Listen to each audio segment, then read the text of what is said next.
Okay, so good morning. Good morning. Morning. Okay, I got, Morning. let's see here, 3, 6, 9 people. I'm going to check my list real quick to be sure that we got most of you, if not all of you.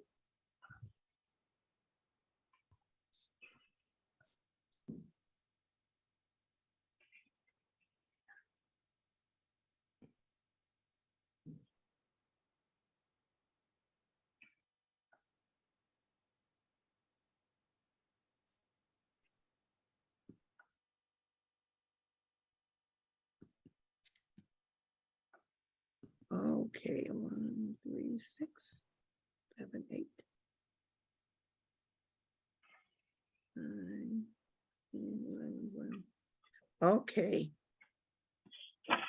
Yeah, it looks like the turnout is really good.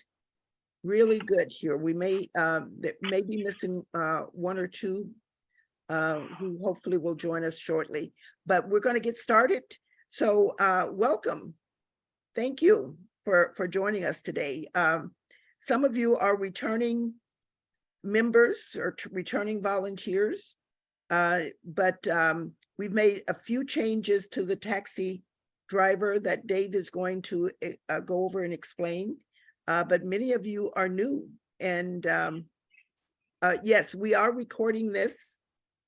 I'm going to check to be sure our recording is on. Yeah, Norma, I see the recording. Yep, it's recording. Okay. Yeah, this is recording, and I will be making a copy of this. I don't know if I'll be using YouTube though. I don't know if you heard the announcement that they removed it. So this one is no different than the first one. So I don't want to take a chance that they'll remove it. I'll have to find another platform, but we'll get that done and get you a copy after this is over. So you'll have something to refer back to after the training if you need to. But thank you all for joining us for the Wisconsin Supreme Court race. If you've been watching the news, you know how critical this race is, not just to Wisconsin, not just to us here in Milwaukee, but to the nation. So it's a really important election, and we want to be sure that transportation is not a barrier to voting for those who need that support. And you guys are the key to that, providing that transportation, and we really appreciate that. I'm going to do with you as I had agreed to do with the virtual call center volunteers. I will be putting all of the information that we discuss into one email page and sending that to you so that you can see it all. And hopefully that'll help address some of the disparate information you may hear here. Some of you, if you're new, you definitely do not have our removable car stickers. But we started for the midterms, we created removable car stickers. This was a recommendation of one of our volunteers that we have those displayed on the vehicles so that our riders will feel comfortable that they've got the correct vehicle and they will feel safe getting inside that vehicle because that sticker is displayed. I want you to know that there will be no damage or harm to your car in using those stickers. The individuals that have used them assure us that there's no damage or harm to the car in using those removable car stickers. Those stickers are going to be available at our hub, and I'm going to send you that information on that availability when you can pick the stickers up. I also will be sending you, and this is why we're going to need one page to put all of this these announcements in, so you'll have that. But we have an event. We have our Lash Push to the Polls, an event that Reverend Lewis, who is the founder and president of Souls to the Polls, is hosting on April 1st. He's hosting that at MATC. I will be sending you that information And we are inviting all of you to please attend that that event if you can, if you can make that on your schedule. Is to that, attend that's that in event person, Norma? at MATC, both as a recognition of the work you've done, and also to be sure that the faith leaders, it's an event that's really being organized for faith leaders, that they are getting the information to their congregates on that Sunday, April 2nd, to turn out for the election on April 4th. So April 4th, I always say now that election day is the final day for voting. So that's your final day. If you missed early voting, you have one last chance to vote, and that's April 4th. And so that April 1st event is to be sure that faith leaders are pushing that out to their congregation. And we want to be sure that they know that any of their members can call us for a ride if they need that. So if you guys can attend that, we would certainly welcome you there. I'm going to turn this over to Dave now, who will lead this training. Dave is our technical person. He's been with us since 2020 when he joined us, and he's been an absolute essential element to this process, and still is. And so we really appreciate that he's returned to support and assist us. Dave, thank you. Yeah. Thanks, Norma. I appreciate that. So, and can everyone, okay. So, you know, one of the key, you know, missions, you know, from Souls to the Polls is really, you know, to help, you know, provide free transportation to any voter who wants a ride to and from the polling center, for, as Norma said, both for early voting and on election day. So this has been one of the, you know, key, you know, pillars of engaging, you know, the community and providing this service to everyone. And what I would say is, in the first time that, you know, I was involved with this in 2020 election, we used Lyft as sort of the mechanism to give rides.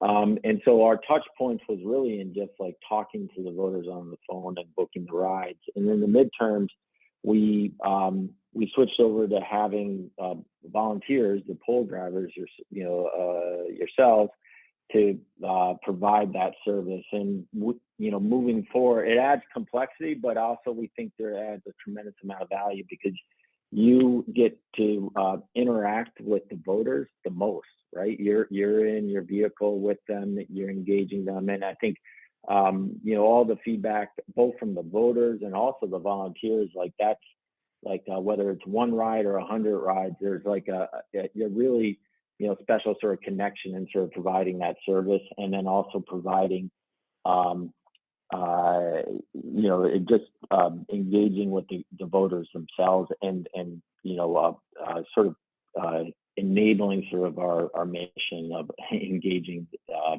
voter turnout here. One thing that's important to, you know, to emphasize though is we are a nonpartisan group. And so, you know, you're going to be in the vehicle with the voter. It's very natural for them to might say of like, well, what's on the ballot? Or, you know, who should I vote for? Or what do you think about this issue? You know, and we just have to, I know each of us are bringing, you know, our own passion about what we, you know, believe, but we have to stay disciplined as saying nonpartisan and, you know, referring them to various sources where there's information, right? Like there'll be at the polling center, there'll be, you know, you can see the ballot there. If you have questions, there's places like myvote.gov that will have information about who's on the ballot or what are the key things. It's just you know, very important to just make sure that we stay disciplined there. In prior elections, there's always been, you know, some you know, watch out of like other political, you know, parties like as a watchdog calling in or trying to almost like ghost, the experience to see if we're true to being nonpartisan. And so you just have to keep that in mind, is that we're kind of on watch a little bit, and we have to stay true to that sort of a mission there. With that, and I had mentioned this is a core pillar of what we're trying to accomplish with Souls for Polls is, each election cycle, we're building momentum. And just as a point of reference, on election day for midterm in 2022, we provided more rides than what we did on the election for 2020. And so we're getting a little bit better each time we do this, and we really see this as sort of like a core capability that is a mission of our organization. And so we're trying to build this engagement within the community. The best way that we can provide the engagement is actually the voters being promoters of the service, right? They're telling their friends, they're telling their family, they're telling their neighbors, I got this ride and it was a great experience. And for them to promote it, they definitely need to feel like when they booked the ride, it was quick, it was easy, they could trust it, they were ready to go. And while they were getting the ride, it was a success, right? Like you picked them up when you thought they were going to be picked up, and you got them there, they voted, and you brought them back home. And that they felt safe and secure and supported throughout all that. And then, in order for the voters to feel that, like, we recognize this is not what you do every day, is driving voters to polling centers. So we need to help support you and make sure that you get sort of the tools or the resources so that you can do this. And so today is really just an introduction to the whole, process. So don't feel like, this is like the only time that you're going to get any information or support, and then you're out on your own again. Could someone just, if not speaking, can you mute your phone? I'm hearing some background noise here. Thanks. So, and we kind of alluded to, or some of you caught the end of the last session. There's really kind of three volunteer roles here. Your volunteer role of being the poll driver, essential, right? You're making, you're enabling the voter to get to the polling center and then back home safely. On the front end of it, we have the call center volunteers, and they're really answering the calls or doing outbound calls to voters and scheduling rides, either for immediate pickup or at a later, scheduled at a later time.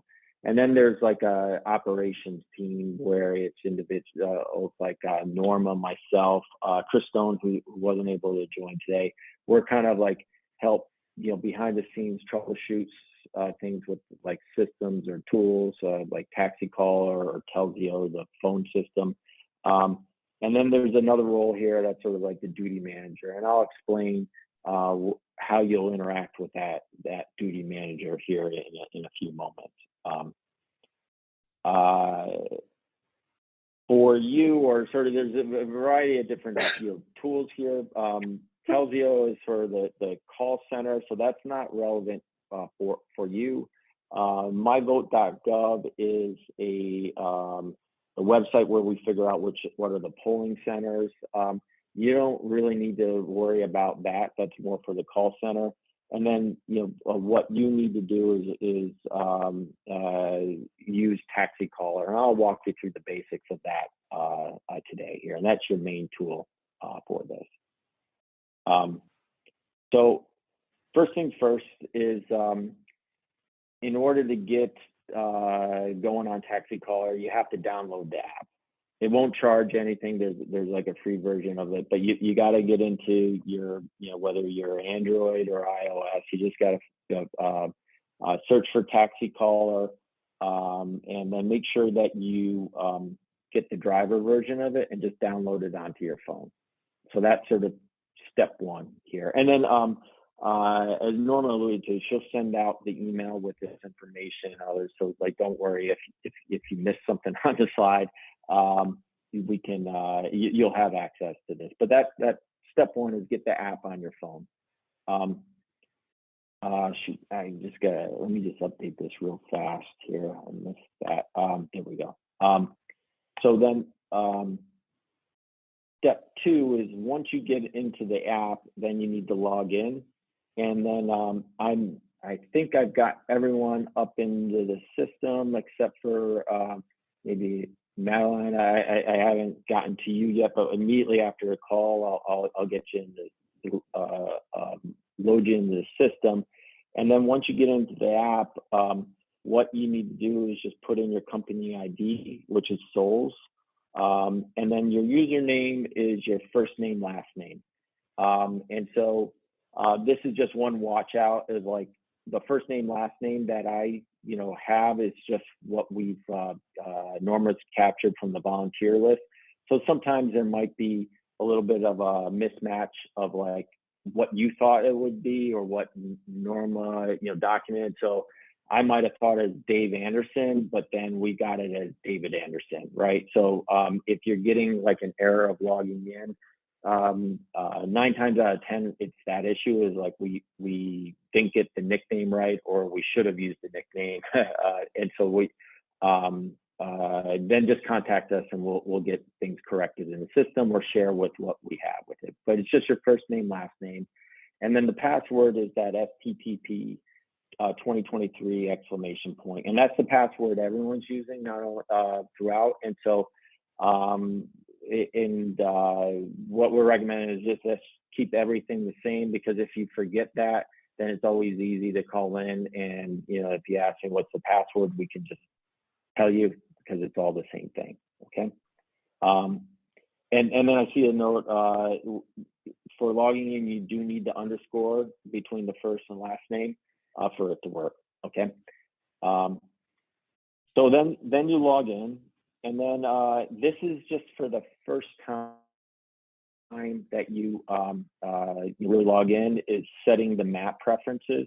So think of it as like like you Google Maps or Apple Maps. Like this will help give you, when you get a ride, it'll give you the GPS of like where the location is, and so the mapping surface. So you just have to set your preference of like what mapping software that you want the app to use. So that's only needed for the first time, and it's in the settings there.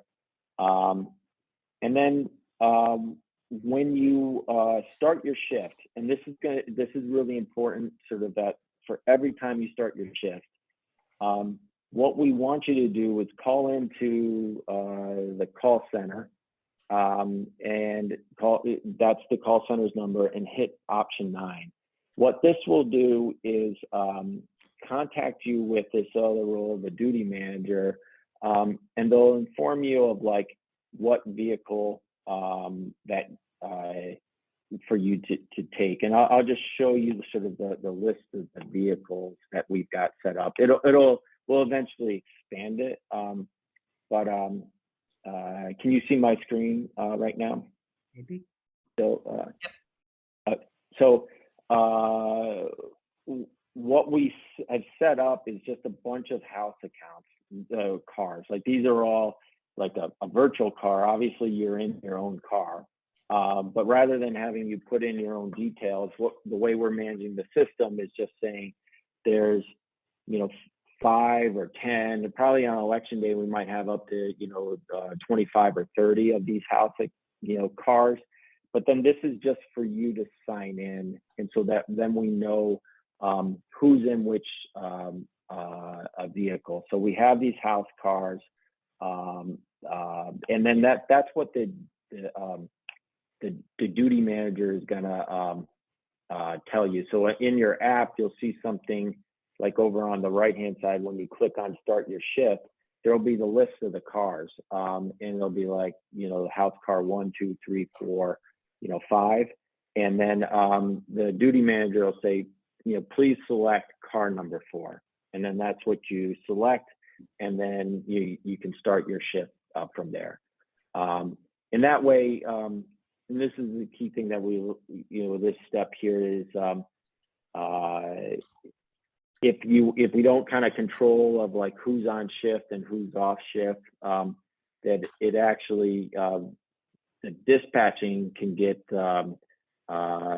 confusing, because the system thinks, like, if you go end your shift and you're not signed out, then we might still be sending rides your way. So this is like a control process for you to call in, and we tell you what car, so we know that you have started the shift, in the right car. And then also for the first time that you're doing it, then you can talk to the duty manager of, like, all right, I saw the training, I think I get it, but, like, what do I really do, right? And so then we can, talk you through that process there too.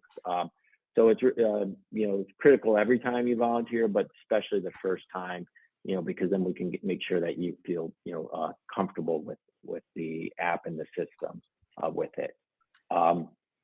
And then once you pick your vehicle, then you're ready to go. And then what's going to happen is when a job gets sent out to you, and I should have said this at the beginning, although Norma and I scoured the market, not surprisingly, there's not software out there that's specifically designed to, dispatch rides for voters. So that's sort of a unique scenario that we're trying to do. So what we're doing is repurposing the best software we can find, but it's, as its name implies, taxi caller. It's for, like, taxi services, right? So they use language that isn't, like, we would think of it as, like, voter, right? They think of it as a job, right? But it's we're just kind of, using what we can find that will suit our purposes. So what's going to happen is, once you're, started your shift, and the duty manager told you what job, the car to take, then when there's a job that's assigned to you, the app is going to give you, like, a bell. It's going to be a loud thing. You can't miss it, of saying, like, there's a job being assigned to you. And then what's important is that you accept the job.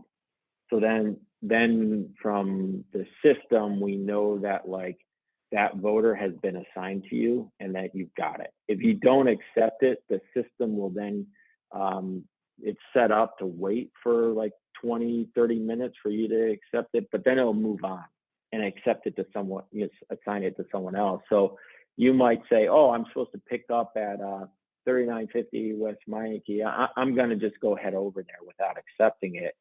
But if you don't accept it, then the system is going to reassign it to someone else, and then we'll send 2 people over there. So it's always important to just accept it, so that we know that there's sort of a connection, and then you've got it going.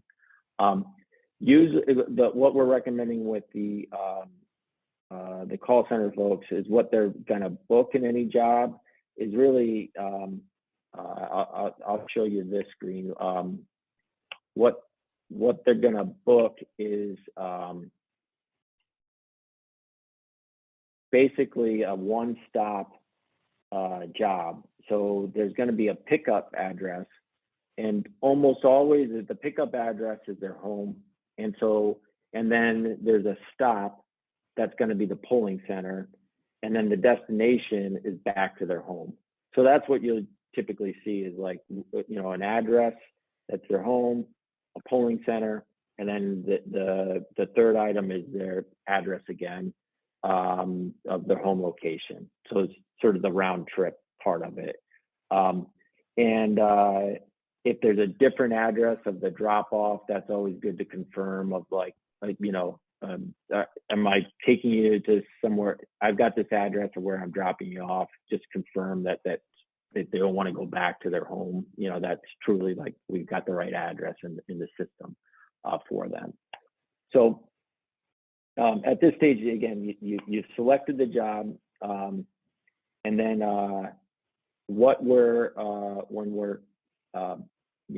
when you're picking up the voter, like, what's going to show is, like, you're in this call out status, that you're, like, en route. That actually will show up in the call center for the duty manager. Like, your vehicle will be on the screen, and they can see that you're, like, driving along the way. Like, if you think of I don't know, different, like if you used Lyft or Uber, right, and you're waiting for the ride, you see the car, going across the screen, that'll be you for the call center folks. They'll see you, marching along with it. And then when you're picking up the voter, what we're asking you to do at arrival is in the job itself, there's information and it will provide the voter phone number. We're asking you to call them to let them know that you've arrived. And that's important because if you think of like your Uber or Lyft experience, like, in that case, like you have the app and you can see, the driver coming and you're expecting them, right? Our voters don't have like any app like that, so they don't know. We might have scheduled a time to pick you, get picked up at 4:30 on, March 27th, but they don't know that you're 5 miles away, 5 minutes away, or 5, feet away, right? And so it's important to call them and notify them that you've arrived, and you want to confirm that, but voter name, hi, in my this is Jane from Soul to Polls. I got a ride scheduled for you. I'm right outside your home. Am I speaking to Dave? Are you ready to go now? Right, and just kind of confirm with the voter that, like, yes, this is the right person. They're ready to go for the ride. Once you get them in the vehicle, and then also, as Norma said, the decal that can be removed, that also helps, right? Because just because you called them and they're on their way out, right, they're going to walk on the street and there could be 30 cars parked there, and they, so the decal helps them know that, like, there's a connection here of you're the right, car for them to get into. Then once they get in the car, down in the app, there's, changing the status, the passenger on board. That's important because then again, from the duty manager's perspective, what they'll be able to see on the screen is like your car actually like change a color, that we know that, like, hey, there was a connection. We got the voter and now you're on the job, right? Which is different than you've accepted it and you're driving there to go pick them up. Then the idea is like, okay, well, we're going to take you to the polling center. That'll be the first address that you go, to. And then the expectation is that you would wait for the voter to complete, the voting, and then, it'll depend on the polling center of like the most convenient place to drop them off. But obviously, once you drop them off, just confirm like, hey, I'll be waiting right here where you left me, or it looks like I'm going to have to pull up, maybe about 50 feet, and I'll be waiting there. But just kind of like, make a plan with the voter of like where you'll be after they're done.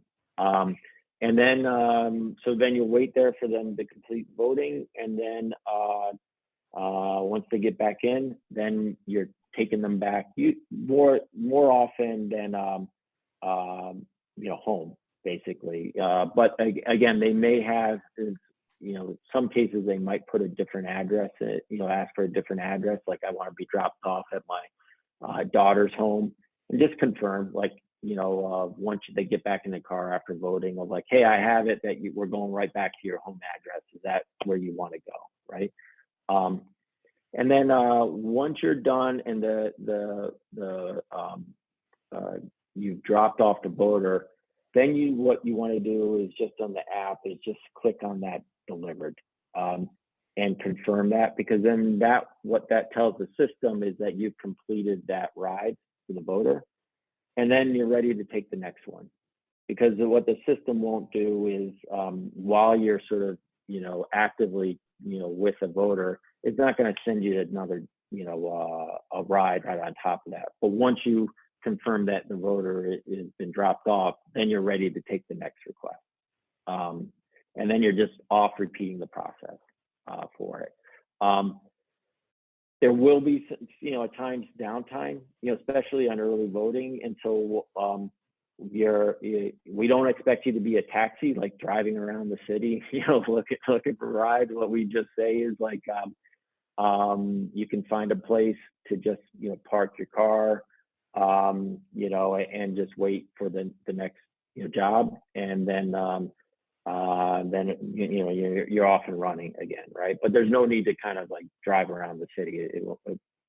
That won't solve any or suit any purpose, because we won't know where the calls are going to come in, especially on election day, right?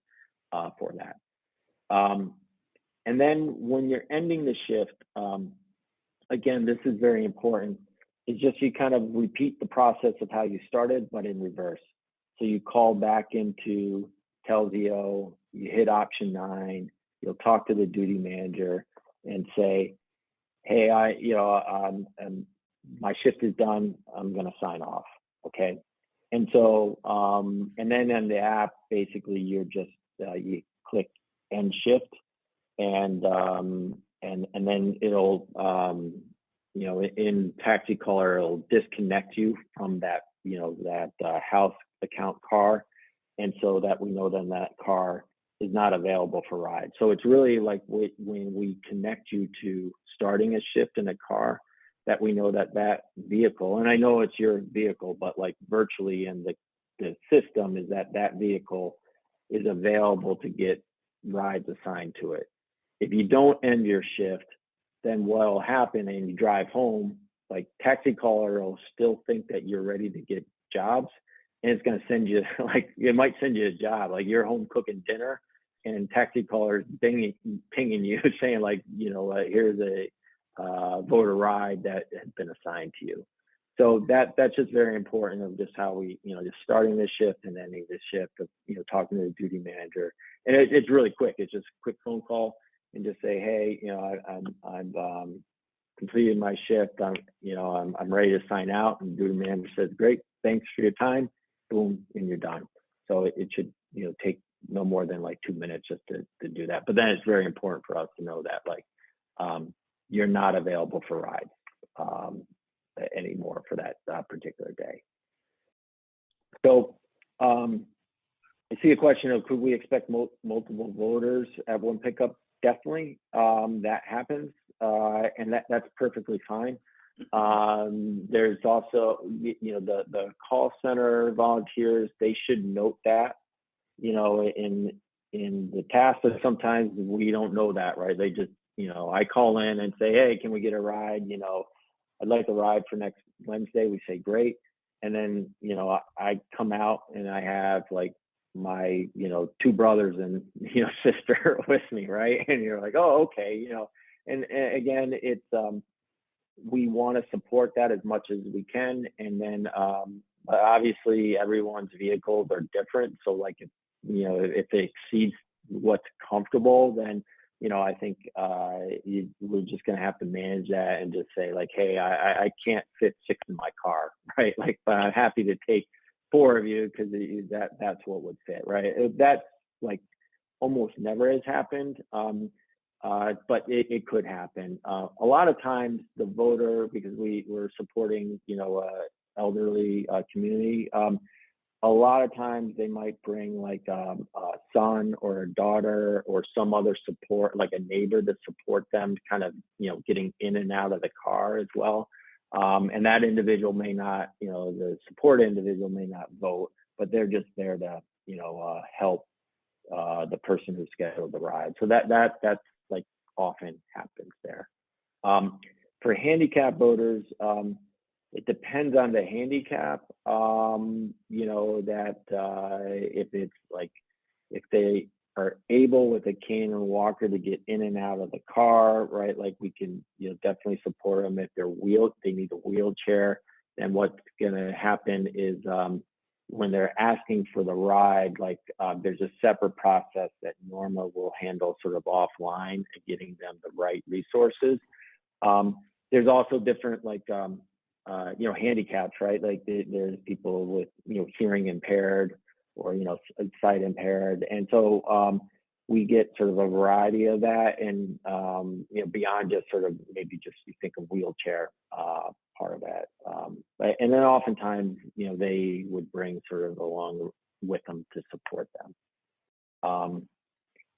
And so Susan, your question, you got blocked from last time. So one thing, I know you're in the system because I uploaded you, but like we updated the password from 2022 to 2023. So if you're still having problems after the call, just reach out and we'll try to work through that with you. But I think what happened is I entered it in right before the training, so maybe it's a timing issue with that. Oh, and the password, yeah, let me just show it to you. It's SttP, capital S, lowercase tt, capital P, 2023, exclamation point. And again, if you ever forget that, right, like you just call into Telvio and or the war room, and people can everyone knows that, have the same password, so that'll be easy. Let's see, just trying to catch up. There are other questions here that came in here. Yeah, I think assisting people, there's no policy. Like, we're a volunteer organization, right? So we can't tell you you must do this or you absolutely can't do this, right? So I think it's like use your judgment, with what sort of is within the realms of what's reasonable, right? And what you're also comfortable with. We don't want to put you in a situation where you feel uncomfortable that you're being asked something to do that you don't know if you can actually support this voter because their needs are probably beyond what you feel is safe, right? So if that's the situation, call into Telvio, ask for the duty manager, and we'll try to sort it out of like what to do in those cases. Other questions?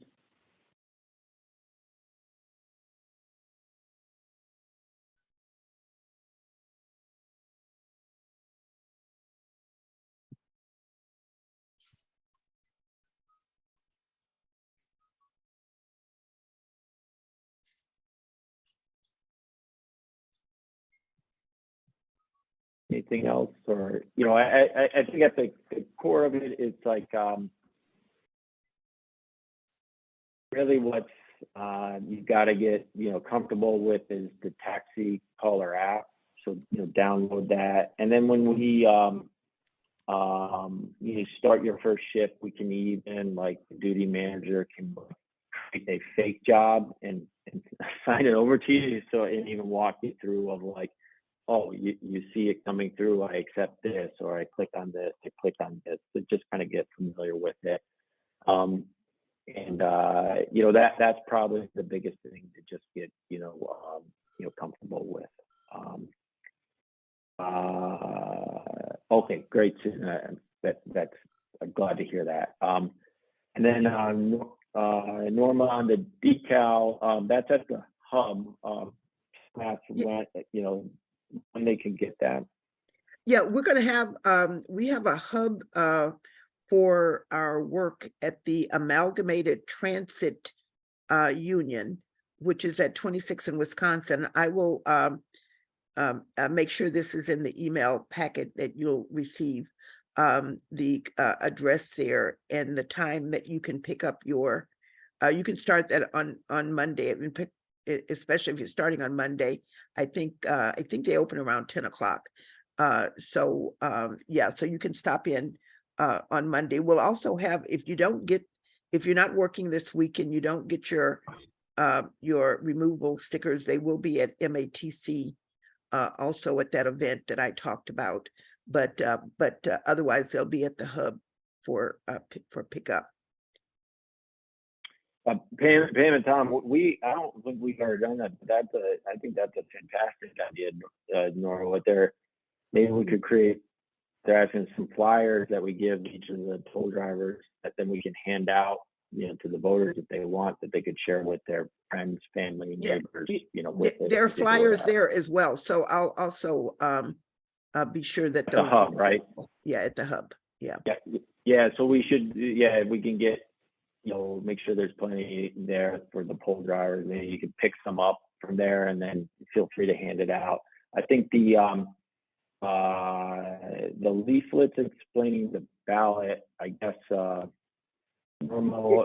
what do you think about that? What's on the ballot? You should advise them Yeah. to use the myvote.gov to get what's on their ballot, because in different areas, the ballots may be different anyway.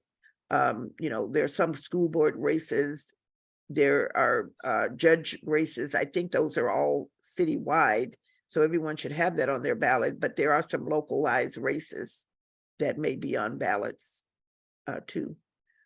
Sue, you had a question? Yeah, you mentioned this thing going on at MATC on April 1st. Do you know the specific location and the time?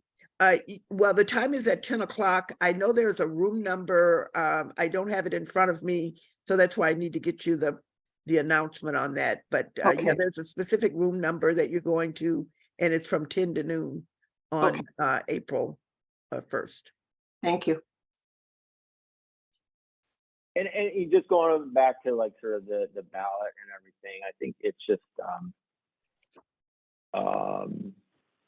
we're always trying to, just as I said earlier, just trying to stay disciplined to sort of the nonpartisan, and erring on the side of caution. If we point people to the myvote.gov, we're staying 100% clear of any line.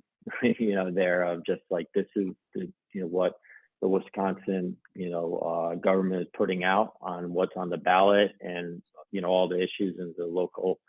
So it's sort of just being sort of very cautious on with that. And then go ahead.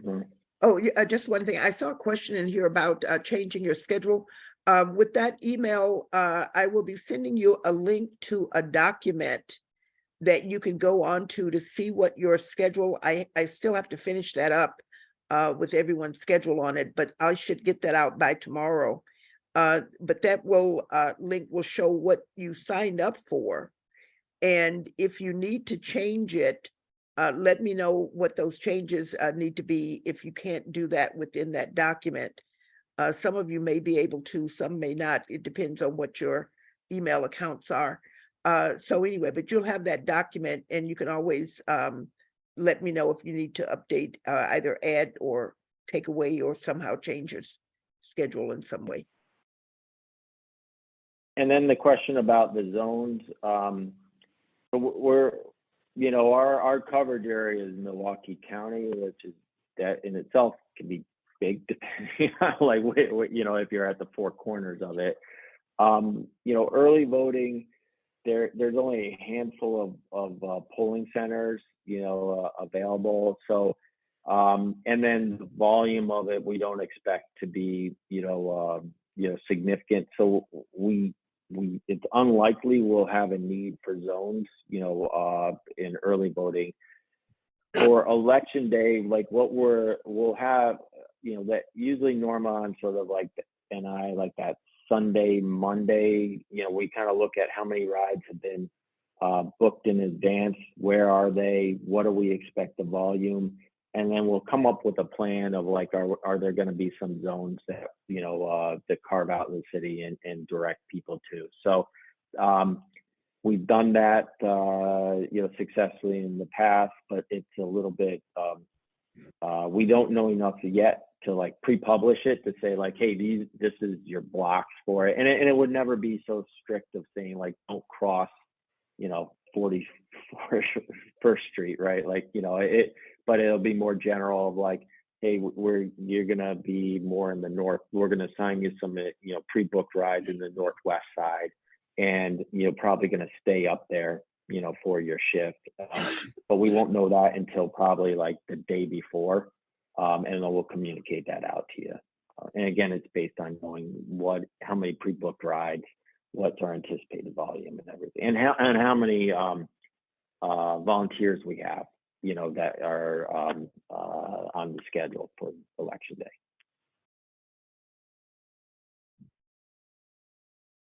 If there's no answer when we call,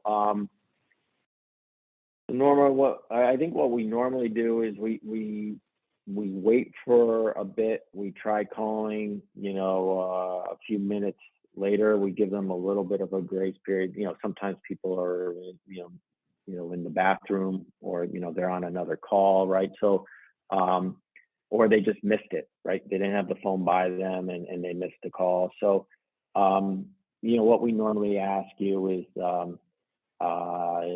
you know, just be patient, you know, wait it out for a few minutes and then try again. You know, and then it's kind of like a judgment call. Like if you're there, you know, 15 minutes and you've tried like 3 different times and there's no answer, and you're outside a home that has no lights on, you know, like, you know, then, you know, we don't expect you to just sit there all night, you know, hoping for this, right? So it's usually at that point, like, when in doubt, you can always just call back into the duty manager and say, hey, this is what's happening. You know, I don't think they're home, or I'm not able to get a connection here. What do you think we should do? Right. And we'll just talk it through with it. But yeah, but we're not expecting you to sit there for like an hour just hoping that someone like will, you know, materialize.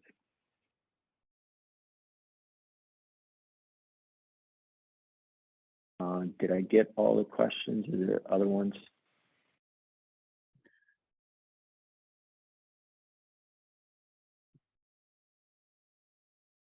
What else? I just had a question, Dave. I sent it to Norma, but I don't believe I'm new to all this, so I don't believe I actually signed up for any times yet. I assume I'm going to get an email from you, Norma, and then I do my sign up. Okay. Yeah, I'll send that to you. Sue, you drove last time, right, Susan? And also Paul? I wondered if you had any advice or anything you wanted to say about your experience, or any, you know, assessment of the process. When I first started my shift, that was when we were first starting to use this app, and I was having difficulty getting onto the app. Later on, I seemed to get on it, but so what I did was just park myself at Midtown, where a lot of people were coming because it was an early voting place, and they thought they could vote there. So a lot of them needed rides. Once I did get started with the app, it seems to work fairly well. You know, it's pretty smooth. It just takes a little getting used to. Yeah, in fact, that reminds me of what had happened last time, and it may happen again with the redistricting. Polling sites have changed, which is why in the call center, this is particularly for Sarah and our call center people, that we, you know, sometimes a voter will say, well, I know I vote at Washington High School, as an example. Well, it's really important to check that address, even if they think they know, because sometimes it changes. So what ended up happening last time was that we had voters who would go to what they thought was their polling site, not realizing that their polling site had changed. So now they're at their polling site and they need to get to where they actually need to go, and they don't have a ride to get there. So sometimes we'll get a call from the polling site saying, I have some folks here who need to get over to another polling site. Can you give them a ride? And so that we may call you to send you over there to pick them up and take them to their correct polling site. The other thing that I will say too, if this is not going to happen, it's not going to happen, but if something happens and you can't get your app to work, then our low-tech operation, which we do, we just did for the primary because the turnout was really low. We didn't have a lot of calls. We had about 30 or so, it was fairly busy, but it was enough to manage by texting the information to your cell phone. So that's our backup. If something happens with the app, the operation still works. We just have to text you the information where you're going to be going to pick up. But it's going to work much more efficiently and effectively if we're all using the app and that app is working properly. And so, and we're trying to be sure that we can work out kinks for this, because in 2024, when we know that there's going to be, a huge turnout, we want to be sure that we've kind of had some experience with this and that we're getting even better with it.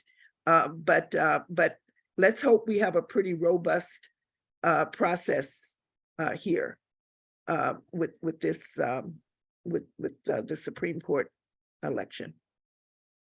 Yeah, and that's part of calling the duty manager even the first time. Like, even if you can't get into the app, we'll walk you through it and try to get you in there. So it's all working. Madeline? Yes. Sorry if this is like a fundamental question, but can we count on the call center to identify the poll site that we're supposed to be taking the voter to, or are we expecting the voter to know, to your point, Norma, Yeah. about the sites have changed? So what the call center is supposed to do is we're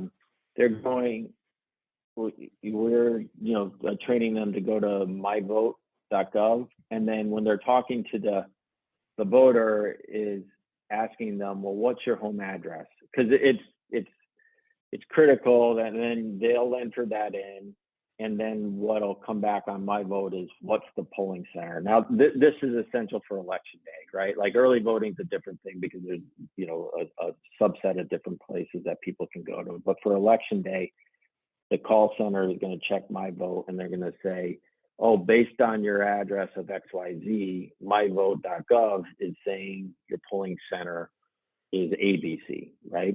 And even if the voter thinks, no, I voted at this other place last time, at least, we're training them to say, well, my vote is sort of got the polling center, as Norma says, polling centers change from election to election, and my vote's got the most up-to-date information on the polling center, and they're saying that you're based on your address, you need to go to this place.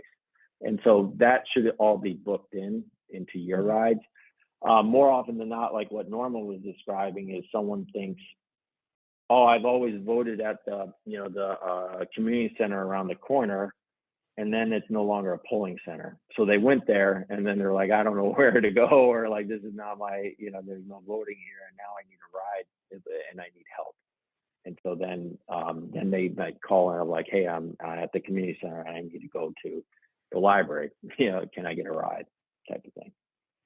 Yeah, and the early voting locations are different than voting day locations, at least in my community. Yeah, So, voting day is clearly tied to your address and the appropriate polling center. Early voting is there's a handful of places that are available on any given day, and then any voter can go to them. They have flexibility, so there's for it. So it's key for the election day of getting their home address and polling center. But that determination of what early voting site will be recommending for a voter will be made by the call center. So when you get that on your app, you will get that polling site that has been determined that voter will be going to. Many of them will be going to Midtown, but if they're on the east side right now, they've got limited polling sites actually. So on the east side, we're generally taking them downtown to the Zeidler Center, but that information will be given to you as to where to take them when you go to pick them up. Perfect, thank you. And with Yeah, respect to your question, Sarah, only the poll drivers will only be putting the taxi caller on your phones, not the Telsio. Okay, Yeah, so they only need access to the taxi caller to do their work. so when they have to interact with the dispatch duty manager, they do it just basically through the phone number? To the Yeah, to the taxi caller. just use your cell phone, call Or that cell number, phones, yeah. press Okay. press option 9, and then you're talking to them. So Got it, thanks. I know that last year when we went later on during the day to a polling place that had been, or a place to vote that had been used for early voting, but not for the regular voting, just to make sure if anybody came there, we could redirect them.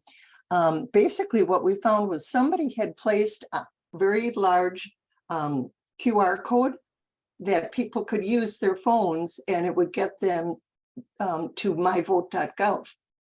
And I thought that was a really great idea. I don't know who's doing that, but Yeah, I can imagine that maybe the election commission might have set that Yeah, up. Yeah. yeah. Yeah, that's good. Okay, so any questions? Nope. Well, thank you all. Thank you so much. And we again look forward to a very robust election outcome. And so hopefully you'll all be very busy. But certainly watch your emails for emails that I will be sending and forwarding over to you to sort of clarify some things and to recap some of the things. And also I'll be trying to get a recording of this training out to you as well. And Norma and Dave, well, first of all, thank you for all you're doing. I'm feeling kind of overwhelmed right now. I just did both trainings, but just when you get around to scheduling, if you need me, I said something about roughly 10 hours. If you need me more, you need me less, it's okay. I have lots of flexibility. I just can't do everything. Sure. Yeah, we definitely understand. And again, thank you all for whatever contribution of time you can make is going to be, really important to the process. And we thank you all. We really appreciate you. Thank you for everything you do. Yes, Thank absolutely. Thank you. All righty. Well, everyone have a great day. Thanks a lot, Dave, again for your work. We really appreciate Norma. you. All righty. Okay. Bye-bye now. Bye. To I both know. of you. Bye. Thank you.